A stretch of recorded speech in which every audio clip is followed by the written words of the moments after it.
Hello दोस्तों, मैं हूं वीरेन और आप देख रहे हैं फिल्मी वीरेन। आज मैं आपके लिए लेके आया हूं लोकी सीरीज़ के एपिसोड 2 का हिंदी एक्सप्लेनेशन। वीडियो थोड़ी लंबी होने की वजह से मैंने इसे 2 पार्ट्स में बनाया है। सेकंड एपिसोड का पार्ट 1 जो अभी आप देख रहे हैं और इसके पार्ट 2 का लिंक मैं डिस्क्रिप्शन में डाल दूंगा, जहां से आप पार्ट 2 को भी विजिट कर सकते हैं। तो चलिए शुरू करते हैं। पर शुरू करने से पहले एक रिक्वेस्ट है कि प्लीज़ चैनल को सब्सक्राइब करें। एपिसोड 2 की शुरुआत में हमें 1985 का ओशकोश विस्कॉन्सिन दिखाया जाता है, जहां एक फेस्टिवल चल रहा है जिसमें लोग मिडाइवल टाइम के कपड़े पहनकर गेट टुगेदर करते हैं। तभी वहां एक टाइम पोर्टल खुलता है जिससे हंटर C20 अपने सोल्जर्स के साथ इस फेस्टिवल में आती है।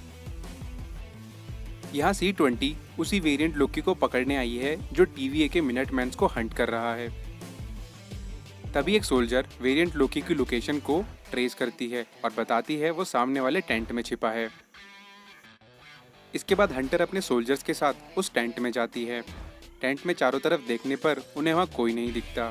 तभी अचानक लाउड स्पीकर पर एक सॉन्ग प्ले होता है, जिसे सुनने के बाद हंटर सबको चौकन्ना होने के लिए कहती है। ये सुनने के बाद सभी सोल्जर्स अपनी अपनी पोजीशन लेते हैं। तभी मौका पाके वेरिएंट लोकी C20 को पोजेस कर लेता है और इसके बाद C20 अपने ही सोल्जर्स पर हमला करना शुरू करती है। C20 को अपने सोल्जर्स पर ही हमला करता देख उसके सभी सोल्जर्स हैरान होते हैं, पर C20 एक एक करके सबको मारना शुरू करती है। अब लास्ट सोल्जर को मारते वक्त C20 बेहोश हो जाती है। तभी वहाँ वेरिएंट लोकी आता है और आखिरी सोल्जर को भी मार देता है। इसके बाद वो रीसेट रिमोट कलेक्ट करता है और C20 को अपने साथ लेकर एक टाइम पोर्टल की मदद से वहां से चला जाता है। नेक्स्ट सीन में हमें लोकी को दिखाया जाता है जिसने TVA को ज्वाइन कर लिया है और वो अपने डेस्क पर मोबियस की मैगजीन पढ़ रहा है। अब यहाँ मिस मिनट लोकी से पूछती है अगर कोई ब्रांच रीसेट से पहले रेड लाइन को क्रॉस कर देगी तो क्या होगा, जिस पर लोकी बताता है ऐसा होने पर सेक्रेट टाइमलाइन डिस्ट्रॉय हो जाएगी और हम सबका अंत होगा। तभी वहाँ मोबियस आता है और लोकी को जैकेट देते हुए रेडी होने के लिए कहता है क्योंकि उन्हें मिशन पे जाना है। अब यहाँ हंटर B-15 सबको बताती है कि C20 की टीम पर हमला हुआ है और ये हमला लोकी के ही किसी वेरिएंट ने करा है, यानी लोकी के डिफरेंट वेरिएंट एग्जिस्ट करते हैं। अब यहाँ मोबियस लोकी के डिफरेंट वेरिएंट्स का होलोग्राम दिखाना शुरू करता है। इसे देखकर लोकी खुद भी थोड़ा हैरान होता है। अब यहाँ मिशन में लोकी का आना कुछ लोगों को पसंद नहीं होता, जिस पर मोबियस उन्हें बताता है कि वो लोकी के वेरिएंट को ही पकड़ने जा रहे हैं, तो इसलिए लोकी का साथ होना जरूरी है ताकि वो समझ सके। अब सभी मिशन पर जाने लगते हैं और टाइम पोर्टल की मदद से वो लोग 1985 के उसी फेस्टिवल में पहुंच जाते हैं। अब फेस्टिवल में पहुंचने पर लोकी मोबियस से कहता है कि क्यों ना वो समय में पीछे जाकर पहले हमले से पहले ही वेरिएंट को पकड़ ले, जिस पर मोबियस उसे बताता है ऐसा करने पर समय का भाव बिगड़ता है और ये बहुत ही बुरा होगा। अब टेंट में पहुंचने पर इन लोगों को C20 का सिर्फ हेलमेट मिलता है, जिससे ये लोग थोड़ा डाउट में होते हैं कि C20 मारी गई है या लोकी उसे बंदी बनाकर ले गया है। साथ ही हंटर B-15 कहती है कि उनके पास सिर्फ 3 ही यूनिट है, तो उन्हें जल्द से जल्द टाइमलाइन को रीसेट करना होगा। अब यहाँ लोकी सबको डराने की कोशिश करता है और उन्हें टेंट से बाहर जाने से मना करता है। ये सुनकर मोबियस थोड़ा शॉक होता है और उससे पूछता है आखिर क्या उसे कुछ पता चला है, जिस पर लोकी फालतू की बातें करता है और उन्हें कहता है कि वो मदद करेगा और उसकी 2 शर्तें हैं। पहली, काम होने के बाद उसे रीसेट ना किया जाए और दूसरी, उसे जल्द से जल्द तीनों टाइम कीपर से मिलवाया जाए। अब ये सब सुनने के बाद मोबियस समझ जाता है कि लोकी उन्हें बेवकूफ़ बना रहा है।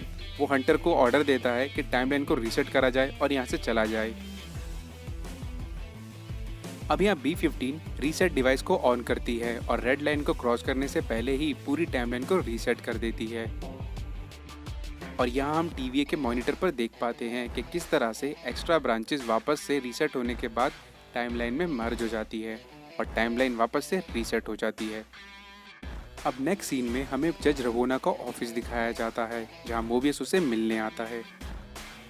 अब यहाँ रवोना मोबियस से मिशन की रिपोर्ट मांगती है और साथ ही उसे बोलती है कि उसे एक वेरिएंट को लेकर अपने मिशंस पर नहीं जाना चाहिए, ये सही नहीं है, क्योंकि वो सब जानते हैं कि लोकी मक्कार और धोखेबाज है, वो कभी भी धोखा दे सकता है। साथ ही रवोना उसे बताती है कि तीनों टाइम कीपर्स चाहते हैं कि वेरिएंट जल्दी से जल्दी पकड़ा जाए और वो इस केस को लेकर बहुत ज़्यादा चिंतित भी हैं। अब यहाँ मोबियस बोलता है वो भी यही चाहता है, इसीलिए लोकी को अपने साथ रखता है, क्योंकि जितना वो लोकी के बारे में जानेगा उतनी ही जल्दी वो वेरिएंट लोकी को पकड़ पाएगा। और वो रवोना से लोकी को थोड़े टाइम और अपने साथ रखने की बात कहता है, जिस पर रवोना उसे एक आखिरी मौका देने के लिए तैयार हो जाती है। अब मोबियस के वहाँ से जाने पर रवोना उससे पूछती है क्या उसे लोकी पर भरोसा है, जिस पर मोबियस कहता है हाँ, क्योंकि हर कोई समय के साथ बदल जाता है और शायद लोकी भी बदल जाए। अब यहाँ लोकी, जो कि ऑफिस के बाहर मोबियस का वेट कर रहा है, उसके आते ही अपनी तारीफ करना शुरू कर देता है।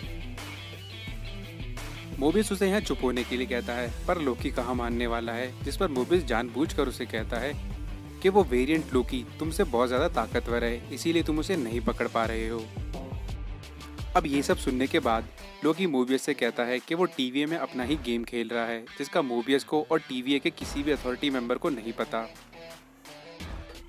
अब यहाँ मोबियस लोकी को बताता है कि वो लोकी के इरादे जानता है। वो जानता है वो तीनों टाइम कीपर्स को हटाकर उनकी गद्दी पर बैठना चाहता है। वो टीवीए पर राज करना चाहता है, क्योंकि वो एक धोखेबाज और एक मक्कार है और सत्ता ही उसके लिए सब कुछ है। अब नेक्स्ट सीन में हमें फिर एक झलक टीवीए की दुनिया की दिखाई जाती है और यहाँ मोबियस लोकी को लेकर आर्काइव डिपार्टमेंट में पहुँचता है। अब यहाँ मोबियस लोकी को सभी वेरिएंट्स की फाइल्स देता है उन्हें स्टडी करने के लिए, ताकि वो मोबियस को बता सके कि आखिर वेरिएंट का नज़रिया क्या है। अब लोकी यहाँ सभी वेरिएंट्स की फाइल को एक एक करके चेकआउट करना शुरू करता है, पर उसे कुछ खास जानकारी हाथ नहीं लगती। इसके बाद लोकी वहाँ से उठकर चला जाता है और एक ऑफिसर से टीवीए से जुड़ी कुछ फाइल्स की मांग करता है, जिस पर वो ऑफिसर उसे मना करती है, क्योंकि वो फाइल सीक्रेट है और वो उसे नहीं दे सकती। यहाँ लोकी उस लेडी से कोई भी फाइल देने की बात करता है केस स्टडी के लिए, और इस पर वो लेडी लोकी को लोकी वेरिएंट की ही फाइल पकड़ा देती है। एक्सप्लेनेशन अच्छा लगा होगा तो चैनल को सब्सक्राइब करें, वीडियो को लाइक एंड शेयर करें। मैं मिलता हूँ आपसे नेक्स्ट वीडियो में।